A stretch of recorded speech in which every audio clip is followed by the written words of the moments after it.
She sang in our customer service presentations that we did. Wow. Wait, Me? who sang? I Sarah. did. What did She you did. sing? Come on, Sarah. You got to do it. You got to No, do I it. Come on, can't. sing. No, I can't You now. can. You Absolutely totally not. can. Come on, You can do it. acapella. We're Let's not go. in the moment. We're not in the moment. And all I said is we got the power. I just happened to sing it.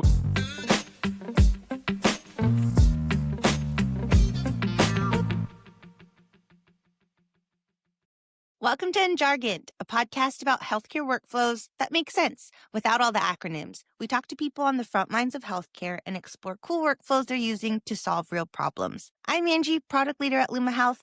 I started my first big girl job here at Luma almost 10 years ago. I own all things patient access and getting patients through the front door. Hey, everybody. I'm Dave Smith. I lead revenue for Luma. I have the great pleasure to have worked with the majority of our customers in some form or fashion in the last 5.5 years.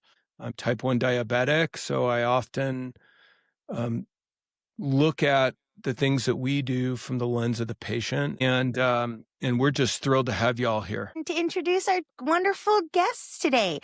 South Lake Pediatrics is an independently owned pediatrics practice in the Twin Cities metro area. They have 4 clinic locations and 32 providers.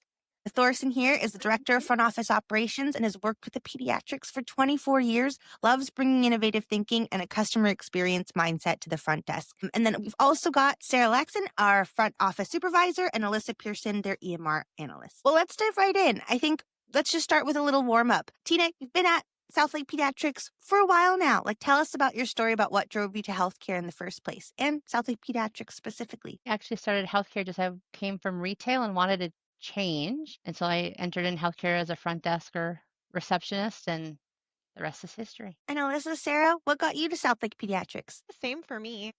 I was also in retail before I joined about 12 years ago and just looking for a new career path. I was always drawn to healthcare. In college, I was an EMT, kind of just looking at what area I wanted to be in, and I just really liked the back end, the side of it, the implementation, the setup, and so this has been a really good thing for us. I want to feel included too. So I worked at Trader Joe's all through college, and then Luma was my first job out. So retail to healthcare, kind of same story. Well, I ran a night deli in high school, and so we're all in the service business here. We want to feel cool too. Exactly. And with that, we've heard South Lake Pediatrics was recently named a top workplace, Minnesota's best pediatric clinic. Can you tell us about what everyone loves about working there? What do you think makes you guys so great? For the record, this is the favorite question. When we do interviews with new employees, as we're picking them, this is the favorite thing that we always love when we get asked, because all of us say the same thing on it. We're private physician owned. We're big for a small practice, but we're not enterprise. Everybody knows everybody. We walk down the halls. It doesn't matter what position you are. If you're the CEO, if you're a director, if you're, day 2, everybody knows who you are. They're truly invested in things and what's going on in your life. So it's more than just work. It empowers people to be a team, which is amazing. And how does that culture and DNA find itself to mornings where it snowed and you have more patients that want to come in to see y'all, and it's just things aren't going exactly perfectly well, because every team goes through that. How does that culture and DNA help y'all to deliver such an elite experience to the community? Yeah, I can jump on that one. I think it comes down to, you have that family type feel, right? So you're going to have your days where they're not so great, but you can have conversations with each other and say, hey, okay, we got this. We can do it. This is one thing at a time. I'll help. I can take this one. You can take that one. It's kind of that team approach where in some bigger healthcare systems, you don't always get that, right? You're out of sight, out of mind. Oh, this team is over there doing that, and this team's over here doing this, but they're not communicating as a whole. And I think being that small private practice has helped with that. Everybody's got a stake in the customer satisfaction. And we can just pivot so much easier too. I don't know, it was probably a year and a half ago, Ina needed help at one of the clinics. And I was like, well, I haven't sat at the front desk for 6 years, but I can do it. And so I muscled through the whole thing, but I did it.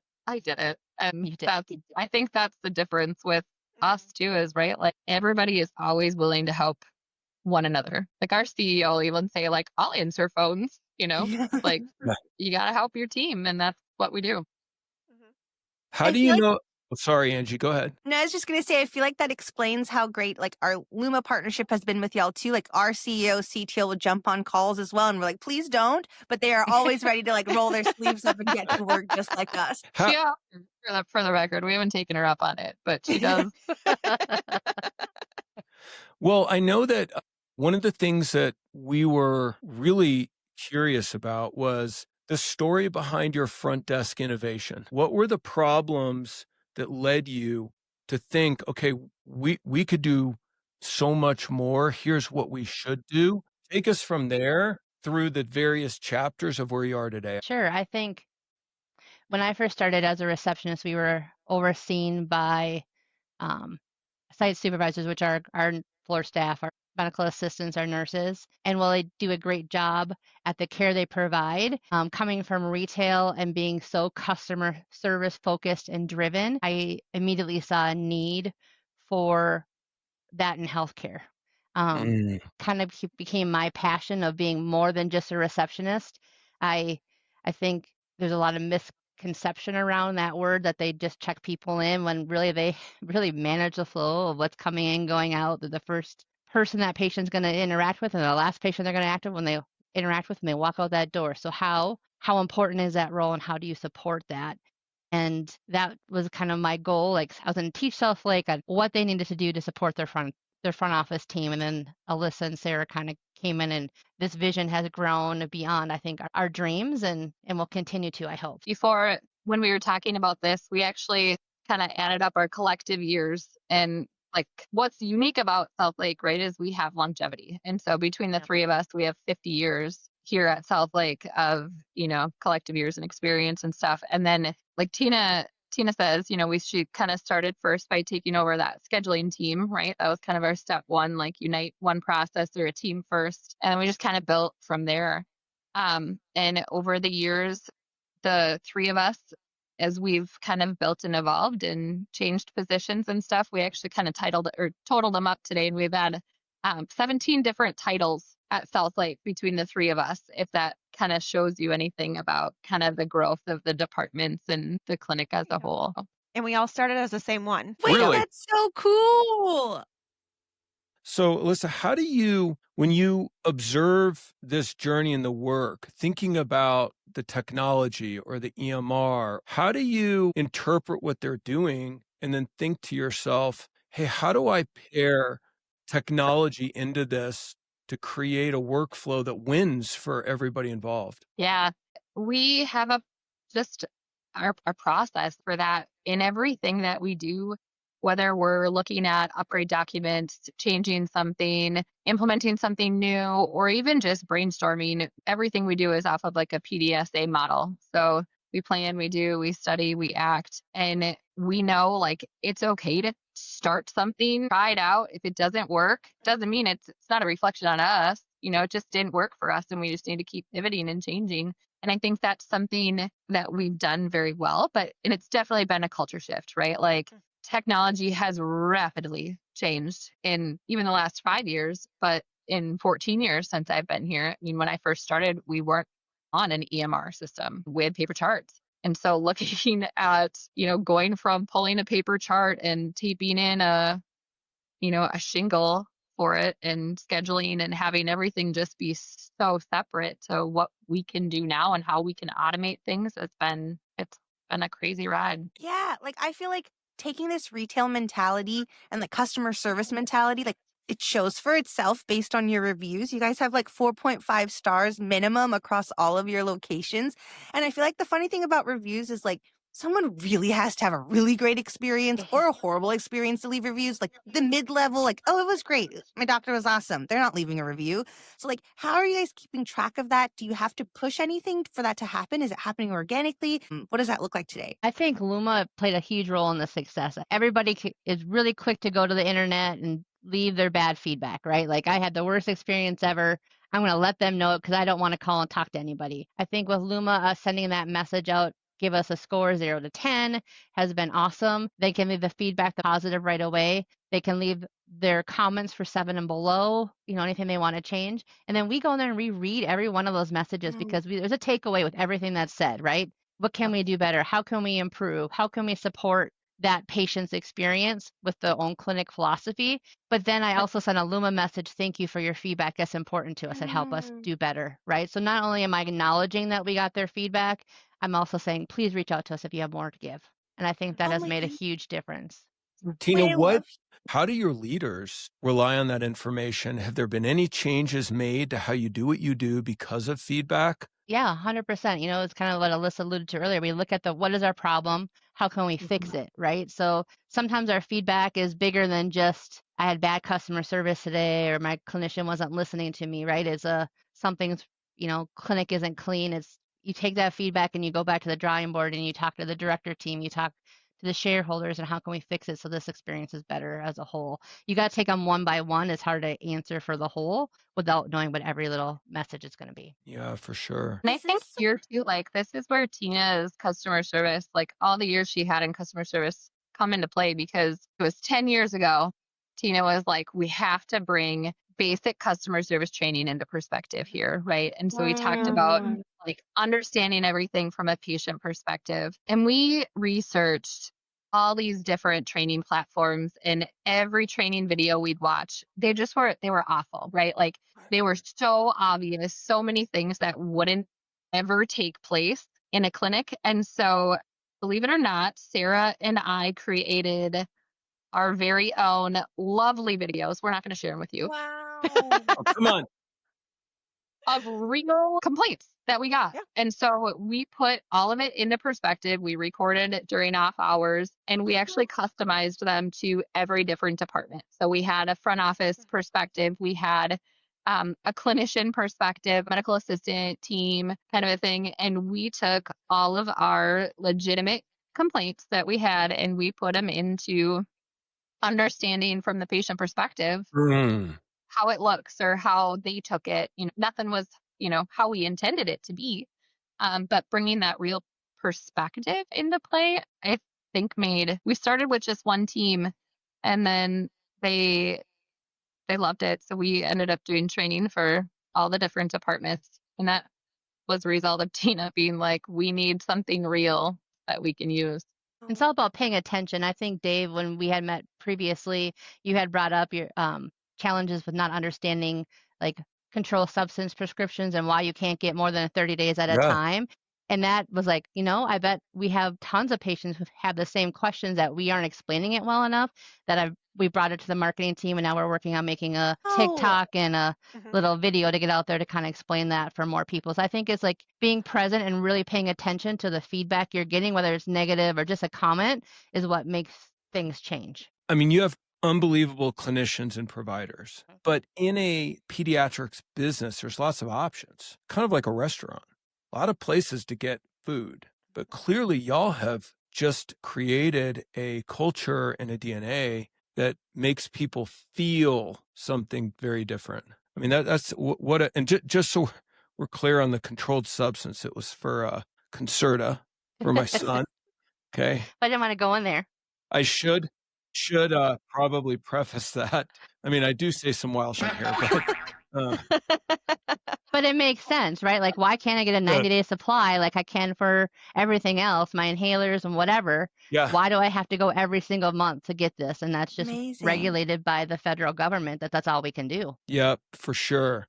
Do you feel like a lot of this culture comes from you, which sounds like it does? I was literally on site with another client last week, and they said they would love to reply to reviews, but it always ends up being the bottom of the list of their priorities month over month. And so then I was sitting on site with them going through their reviews. None of them had replies.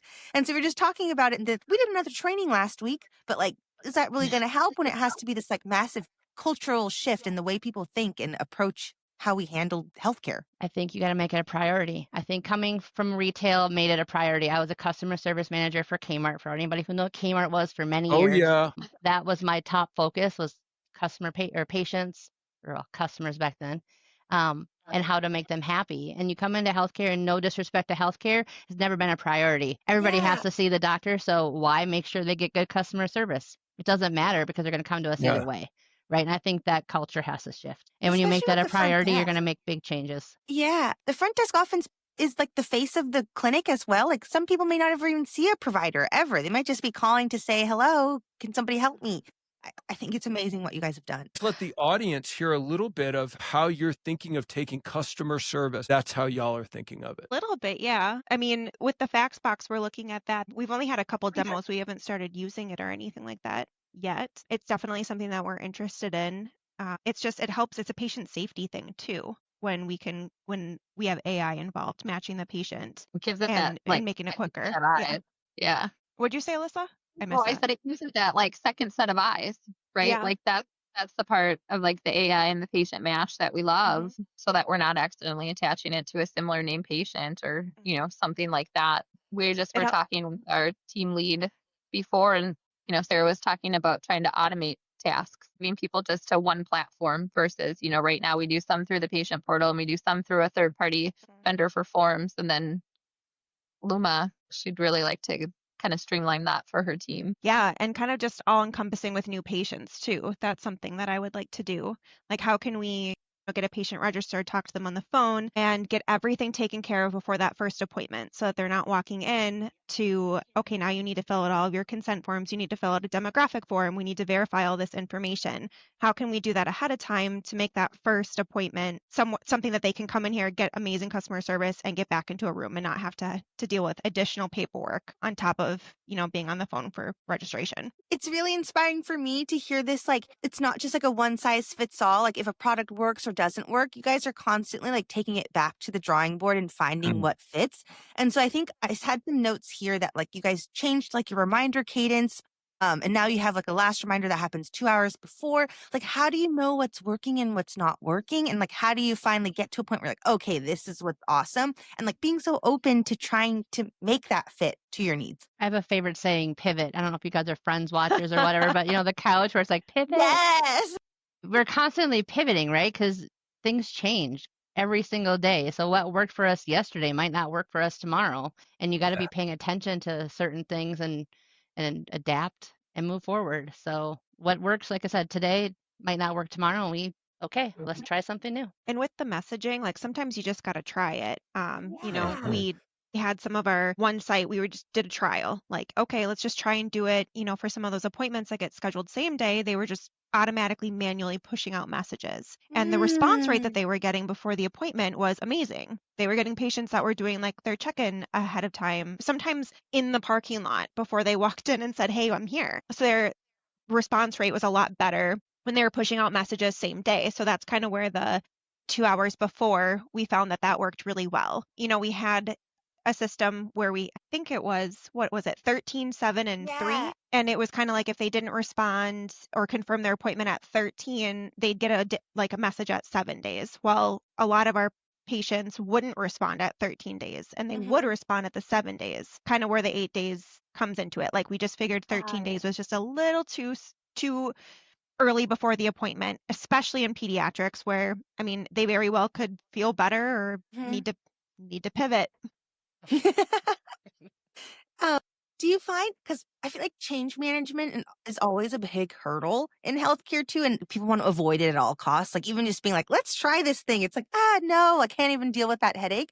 Do you find that it's like the people you guys hire I'm just so fascinated by this because this is like a breath of fresh air that we don't often get. It was even being like, let's try this message. People are going to manually send out messages for a little bit. Like, is everyone just instantly on board? What does that look like? Not all of them, but they know us. They know us. Yeah. So they do it for us. And it's usually like they need a week or two to be like, okay, you guys were right. It worked. We love it now. Or I think they just appreciate that, like, we're trying to make it better. So if there's something right now, like we want to reduce the manual work, right? We want that if a family doesn't confirm their appointment, that Luma just automatically sends that next reminder 8 days to 3 days, right? And so I think while change is hard, especially for some people, I think there is more appreciation that we're not just doing change to do change. We're trying to improve it for either, our team or for the patients. So Yeah. We look at our customers, not only as our patients, but also our employees or the people we work with. And we also listen to their feedback and comments and concerns. And, maybe it's something that they bring to us that's a great idea. We should try it and implement it, right? So got to You listen to guys all live and sides of the breathe coin. that. Yeah. That's even something Dave said at our last check-in. It's something you guys take back and think about. Like, I don't know. I want to work there. Don't tell Luma. Well, I do. So talk to us about the workflow of follow-up care, and particularly when there's an ER visit, because that's for sure one of those where, my gosh, if done right as a parent, it's like loyalty for life. If done wrong, it's like all hell breaks loose. So how did y'all come up with this very creative, unique workflow, and how did you arrive at that? I can kind of lead in on this. This was another one where we took feedback from both staff and parents, right? Like going to the emergency room is a stressful event. And as a parent, like you just want to feel heard and you want to feel that like everybody knows all the details of your child, right? Like that's your only concern. And so the last thing you want to do is come into clinic for a follow-up and start at scratch and say, like, here's what happened, as if like the provider doesn't know anything about it, right? The clinician. And so us being able to know ahead of time, like where they were seen so that we can either, if it's a system we can pull the records from, if it's available to us through, through the patient itself, or if we have to call and request the records, we want to try and get that information in our clinicians' hands as soon as possible so that they know the backstory going into that patient's room. What has the response been? We have like a rate, right, of like complaints or things like that. But I mean, it's worked really well for us. They really don't even know they're providing us that information, right? Like it's all based on like a tree, right? So they say they're calling to schedule or they're online, trying to schedule a follow-up appointment. And Luma just guides them through what type of a follow-up appointment is it? Is it an urgent care ER? And we have more time that it looks for. If it's just, something basic, an ear infection, we only need 15 minutes for it. And so all of that is, it's like your own little step-by-step AI kind of guiding them down into what they have for appointments and availability. So I don't think they really even know that it's a more complicated process, but we're drilling down into offering them what they really need for appointment times. Oh, Yeah. Go ahead, Sarah. I was just going to say it's more like not that we're getting feedback now, but we're getting less complaints from both parents and staff. So we know that the process is working and we have a smooth workflow. We know the clinician has everything they need before the appointment. We know the patient's going to be scheduled for that appointment and they're not going to slip through the cracks. It's things like that we can tell it's making a difference. Whose idea was it to get the magnets? Because I think that's actually genius, especially in pediatrics. Like, how did that start? How did we roll this out? Seems so small and simple, but like game changing. I'm giving credit to Alyssa. Totally. Wow. Like she brought the QR code. She's like, Tina, I got the QR code. And that was like for the patient portal. It's like, we can do the online scheduling. We should put it on the magnets. So then she kind of like drew it up and I'm like, took them. I'm like, we have to do this. It's not only is it on the magnets now, it's on our brochures, it's on posters, it's everywhere. It's on our follow-up flyers. slips. Yeah. It's everywhere. It's everywhere. I love that so much. I hate paper. And we used to, have these little tiny squares that our clinicians would write on, when they needed to come back, how long they needed for their appointment. Sometimes it worked, sometimes it didn't, right? Like sometimes with kids, like they're so unpredictable. You've got kids that are like wiggly, screaming, crying. Like the last thing you want to do is try and get them to like, stand in one spot while you try and focus on something. Or, we'd tried training our medical assistant staff to schedule follow-up appointments. And while they can, and they do, they're not always available either, right? We're doing shots after appointments or things like that. And so it was like, how can we get it literally everywhere? So they have it as a new patient, magnet with the patient portal, or it's on a poster in the exam room, or they've got, we hand it to them on a card as they leave. Like we want to find ways to not let them slip through the cracks. If we didn't schedule their follow-up appointment, with them before they left, and we're not manually reaching back out to them all the time to schedule. So that was Do y'all have a magnet handy or a QR code? I can grab. Oh, Yes, look There at it is. that. There it is. That is There's our iconic. magnet. This is our breastfeeding magnet for like the mamas that tells you how to store breast milk, right? Oh, So that's a quick wow. little one right there with the portal Perfect and for the fridge. online schedule. Yep. So it's got that. Then here's our follow-up slip. Oh, that's so cool. So follow-up, that's and then so the back is patient easy. portal. Wait, Alyssa, what are you going to say? I said we just literally we were like, how can we put this everywhere? Like we want it to be so easy for patients that if they can't schedule when they're in the exam room, right? They've got it on their fridge, or can't schedule on their way out. Like they've at least got it so they get that kid in the car seat and maybe they can focus on it in the parking lot quick before they leave or something. Like it's available to them all the time. Yep. And when they get home, like if it's a stack of papers, that usually just ends up on my dining room table. But like I see a magnet, I'll blindly throw it on my fridge. It's just like, Yeah. this is where it's supposed to go. Mhm. Genius. Right? Just got our number. Just our number. Well, you know, like the two little, that's all it is. Stick it up there. Genius. Yeah, we need to swap swag. I need some of those, and then I'll mail you some. we'll send you some sweatshirts. Okay. Yeah, there we Deal. Yeah. Yeah. But what you're saying though is, I mean, that's that human-centered workflow that, I mean, it really makes sense. I mean, I've joked with y'all before, you know, I have older kids now, but I mean, most certainly I have absolutely experienced exactly what you're saying. And it's a headache Yeah. because being able to get your next action done, if you don't get it done then, most of the time it's really hard for that to happen. And so just really credit to y'all for saying that. And Alyssa, thanks for the shout out on Luma AI. You know, that's magical. The whole company is going to hear about that. They'll love that. Yeah, that's awesome.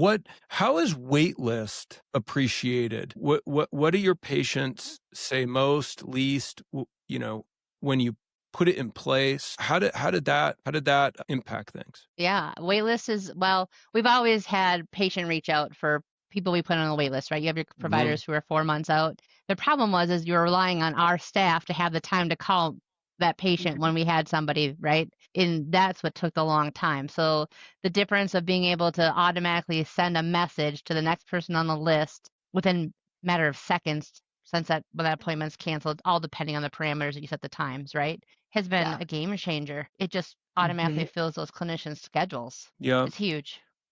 Again, it's not new. We've always had it. We just never had it automated, which is something Luma does so well. Alyssa, I have a question for you because you used a word that seems to get a little bit of press right now, AI. A lot of it, yeah. How are y'all thinking about AI, and where do you think it makes most sense? So for us, it's kind of twofold. Some of the things that we've looked at, it's, you know, one, how can we automate things, right? So you're saving time.